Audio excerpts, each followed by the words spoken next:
Hello. All right.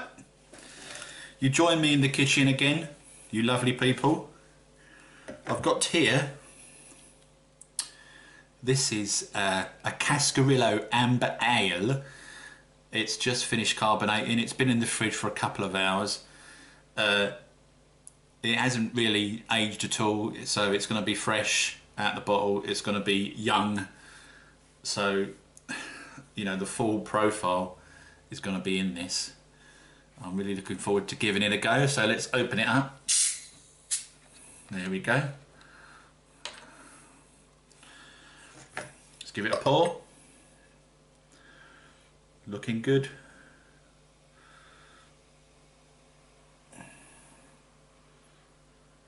Just make sure I don't catch any of the sediment. That'll do for now. Whoops. It's the way I pour things, isn't it? I'm always doing that. But it's looking good though. We've got two today though, so while that's settling, I'm going to show you another one. This is a rather bigger bottle, isn't it? This has got some chilled haze in there. Now this is the Canadian Blonde with some mixed fruit added. I believe I put in some beer improver as well. So what's that? 500 grams of sugar, 500 grams of malt extract. So let's open this one up.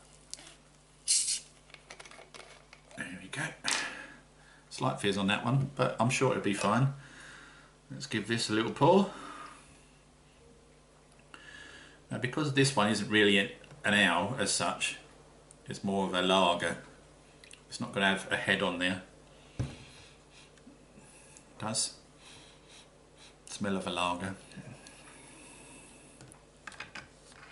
But I'm more interested with this one. Look at the head on that. That has to be me pouring particularly badly, doesn't it? I do apologise for that. But I like the colour on there. I don't know if you can see that. It's quite dark.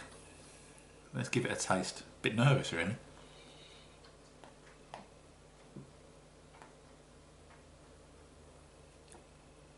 Oh yeah.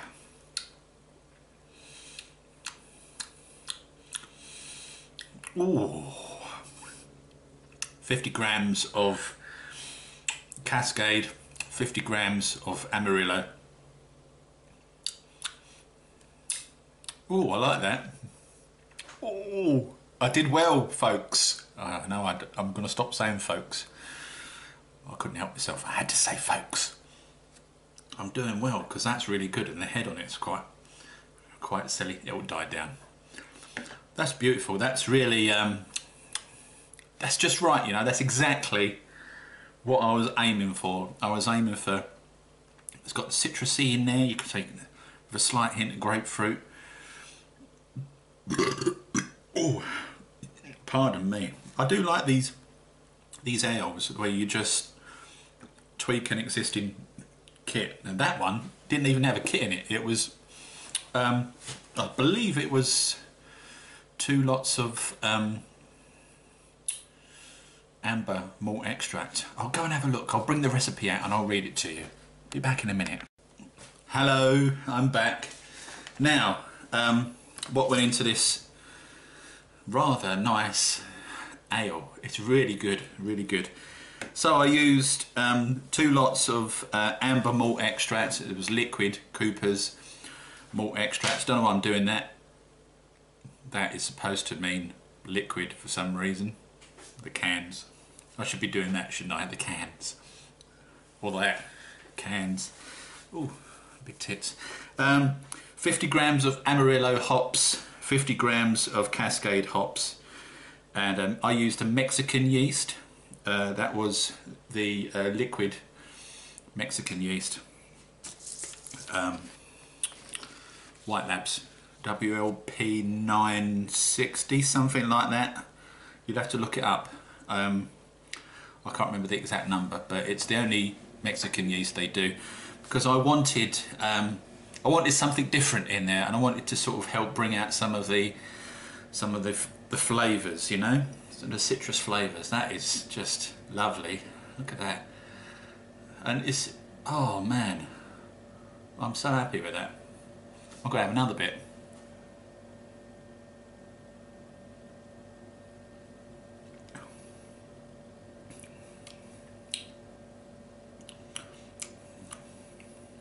That's really good.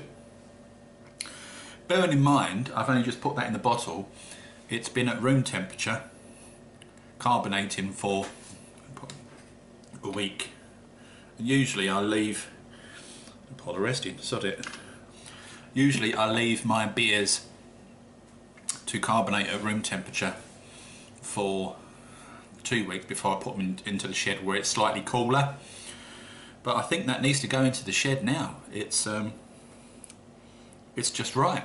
Sometimes, you know, it will take a week to carbonate properly. Sometimes you need a little bit longer depending on the style of beer you're doing and the room temperature. Basically, it's all to do with room temperature and the type of yeast you use and a bit of one other things.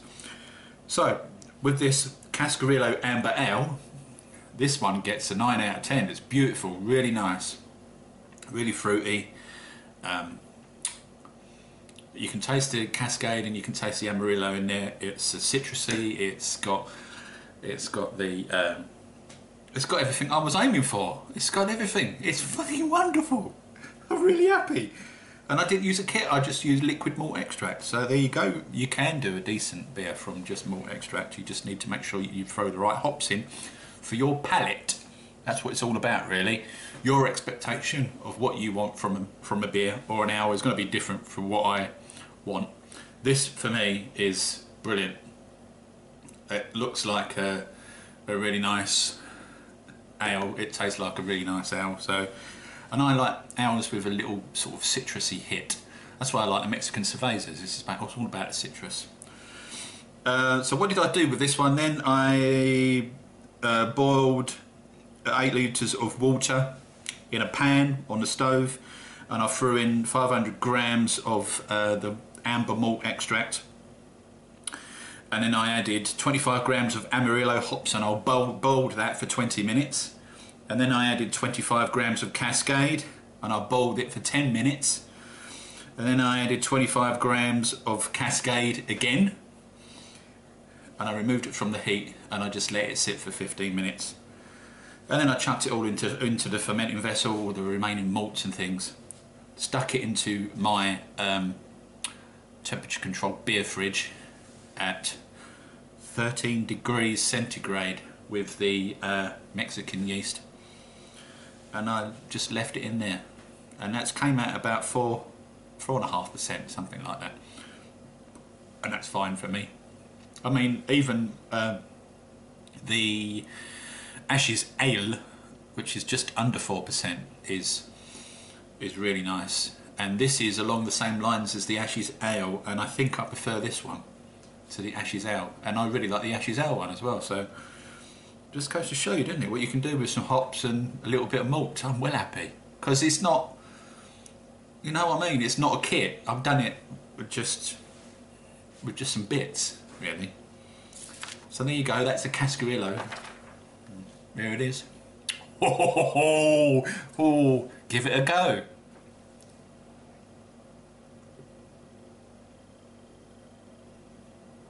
Ah, it's beautiful. Just right.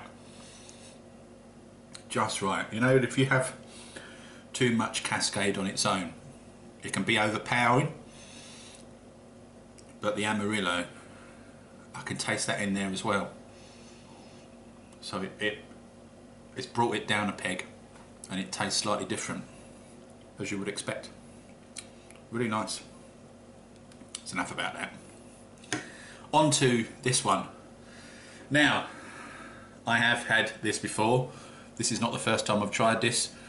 This is a lager kit, Cooper's Canadian Blonde Lager. What I did was I threw it into a fermenting vessel, as you would usually do. In a normal way you do a kit, yeah, with your beer improver or whatever you want to use yourself. I tend to make them up myself now. 500 grams of malt extract, 700 grams of sugar, and occasionally, depending on whether I'm doing an ale or a lager, 250 grams of maltodextrin. I didn't use maltodextrin in this instance, which is why it hasn't got a head on it. But it looks alright, doesn't it? It looks a sort of mixed fruit colour. I threw the mixed fruit in after 3 or 4 days, I think, once the initial fermentation had finished, and I left that in there. Let's see what it tastes like.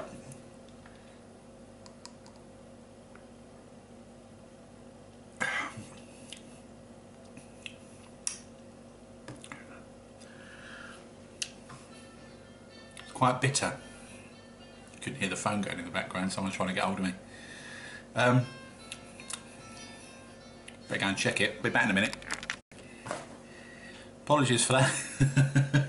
Unfortunately, it's not someone offering me a job, it's the wife. She's coming back from camp with the girls, so the house is going to be back to normal. It's been very quiet this last week or so.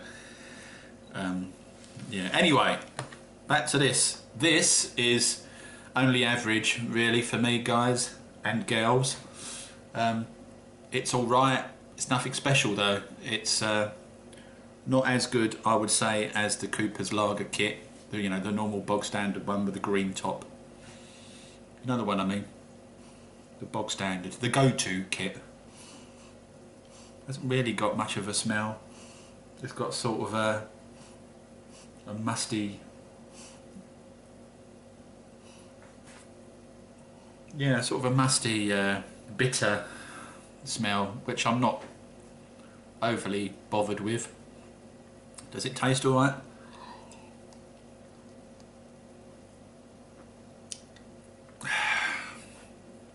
I think it's a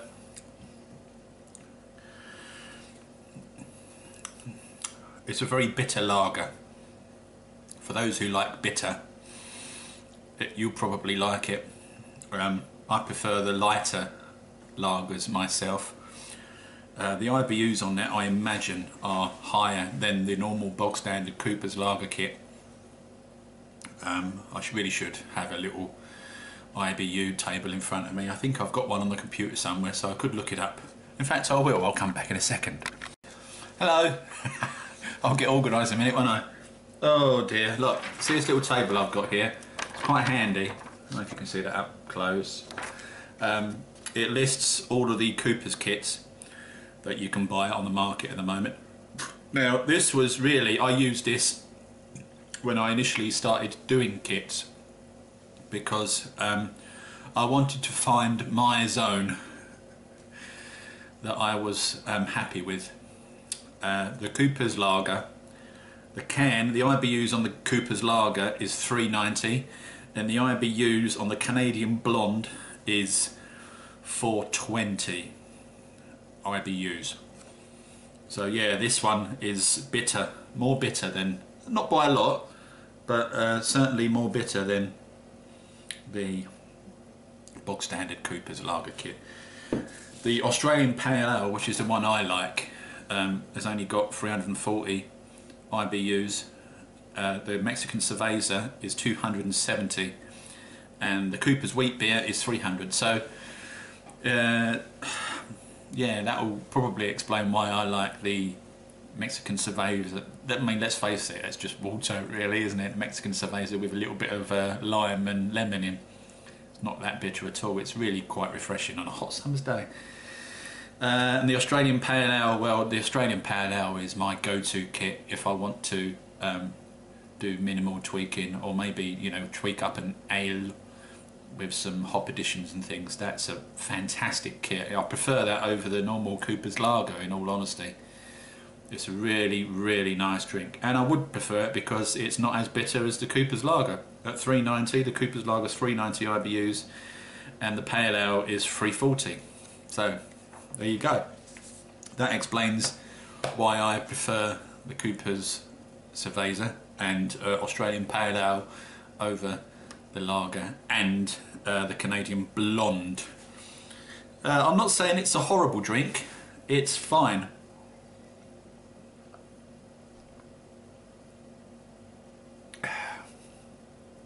But I think I would expect to be able to taste some berries in there, and I suspect the berries I threw in there were probably a bit too bitter. In fact, let me go and have a look at the fridge and I'll come back. Cool, there's lots of toing and froing today, isn't there? Sorry about that. But this is what I threw in, Waitrose berries. Now in the berries pack we've got blackberries, black currants, red currants and strawberries. Now it may well be the blackberries are perhaps a little bit too bitter and they're drowning out the flavour of everything else in there. Not too sure about the bitterness on red currants, but I know blackberries can be quite bitter, black currants as well. Maybe if we just threw strawberries in we might be able to taste it a little bit better. Not too sure, but anyway. Just cutting again. I'm doing a lot of cutting today. I've just had to go back to the freezer to put the fruits in. This is a bottle of the Amber Ale, the Cascarillo. I just wanted to show you the colour in the bottle. It's really nice, nice looking ale. A lot of sediment in this one, but you know, we get sediment. I expect once we leave it in the bottle for a few weeks, that sediment will become settled, and of course you put it in the fridge, you leave it in the fridge for a couple of weeks as well, that will become crusted down the bottom of the bottle and it won't really go everywhere when you try to pour it. So not that it'll do you any harm, in fact, you know, it's all good. It's yeast, isn't it? It's all good. Won't kill you. Now, you may remember I said I wasn't going to do any more of these, but I wanted to tell you before I went today. I wanted to tell you what's coming up next. So, what am I brewing next? I've been to the shed, I've had a little bit of a clear out. I brought in 2 crates the other day that are now in the beer fridge. So I've made myself some room to put, I can squeeze in another kit, boys and girls. And I've decided to do a chubby cherub, which is along the sort of similar lines to this one, in that it's using just malt extract with some hops. And in this instance I'm going to be using a can of amber malt extract, a can of light malt extract, 500 grams of light dry malt, 50 grams of Chinook hop pellets. Doesn't have to be pellets, it could be, you know, normal leaves as well. 25 grams of Nelson Sauvignon hop pellets. Sauvignon. Supposedly they're supposed to infuse some sort of grape flavour, of course. 25 grams of Cascade. Again, there's the Cascade, the popular one. And I'm going to be using a USO5 on that, I think. I'll probably throw in a packet and a half. To be sure, I will make sure that I rehydrate it as well before I chuck it in. So with that one, I'm going to bring around 8 litres of water to the boil. I'm going to chuck in the 500 grams of light dry malt extract, and I'm going to boil it. And then I'm going to chuck in 25 grams of Chinook hoops. Chinook hops, I meant to say. Boil that for 10 minutes, and then I'm going to add 25 grams of Nelson Sauvignon hops and boil that for another 10 minutes. Add 25 grams of Cascade, boil for 5 minutes, then remove from the heat and let it sit for 5 minutes. Put the pot in an ice cold water bath to cool, and then strain it into the fermenting vessel. Add the 2 cans of the malt extract, what's left of the amber malt and the light malt, and take it up to 20 litres. Check the temperature and ABVs and all that. Put it up to 23, and yeah, that's it.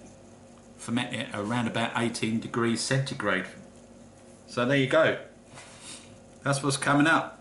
After day 4 of that one, I'll put in the remainder of the Chinook hops, 25 grams I think, and yeah, we'll have another lovely ale, I think, which I will really look forward to. Hopefully it'll be, obviously it's not going to be this dark, it will be along the lines of that one, taste wise. It'll be a really nice drink, I think. A drink, I think. I'm a poet and I didn't know it. So there you go, my lovely people. That's all for this week's Homebrew Wednesday video. The next Homebrew Wednesday video I'll stick up will be of me knocking up this cherry cherub. Cherry. I think these two beers have got to me. Chubby cherub. Don't know why it's called a chubby cherub, but go on Cooper's website and you'll see for yourself. Cooper's website is a really good place to go for recipes if you like sticking to extracts and you don't really want to be bothered with all of the all-grain stuff.